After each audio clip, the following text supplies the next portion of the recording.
Willa, thank you. Thank you for the opportunity to participate.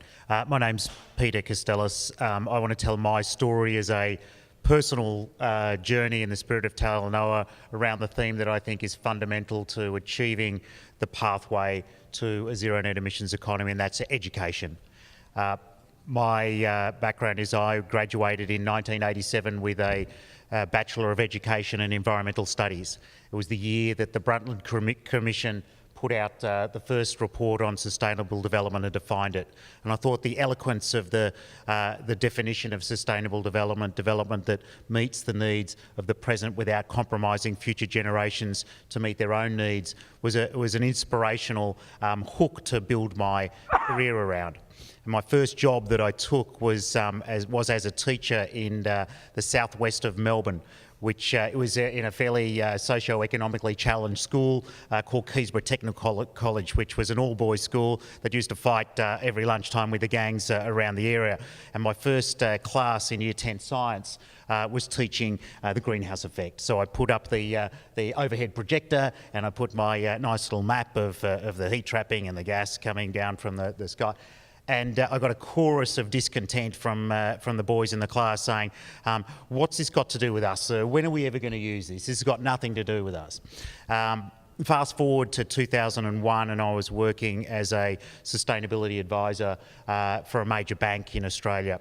And my job was to interview the top 100 executives of the bank to identify what does this thing sustainability mean for us as a major bank.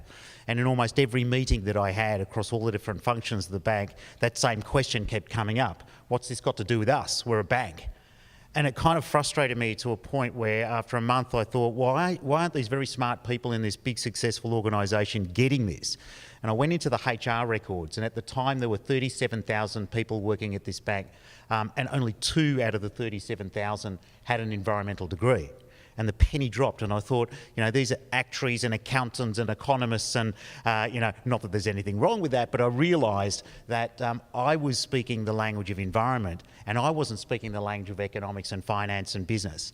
And so I thought what I need to be able to do to influence and educate is to actually learn their language, and that set off a bit of a journey, because I think where we've got to today, if we fast forward again, we've got the issues of climate change and sustainability and sustainable development environment have moved very much from the periphery of business thinking to the core of business strategy, of finance, of governance. And I think that what we're starting to see is that there is a deepening of a recognition that these issues are central to how business needs to perform and survive and be successful.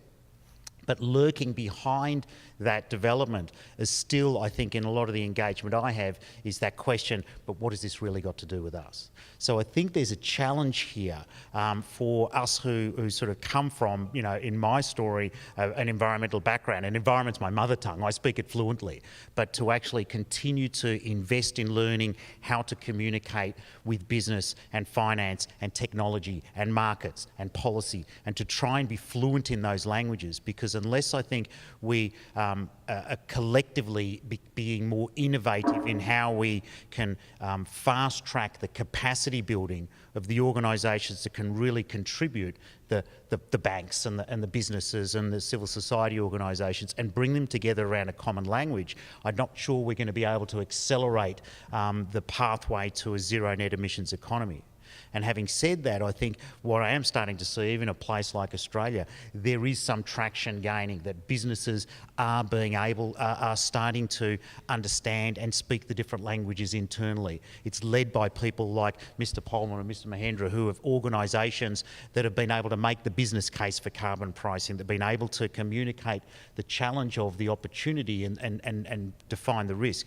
And so as we move towards this next phase, where I hope that the greater engagement of business and finance in the challenge to address the big goals of sustainable development, we're going to hopefully start seeing more of those executives who are going to be the people who will do their own education internally, who will be the ones who will lead and motivate and inspire and guide others within their organisations, so we can accelerate the uptake and the capacity building to achieve the transition that we're looking for. Thank you.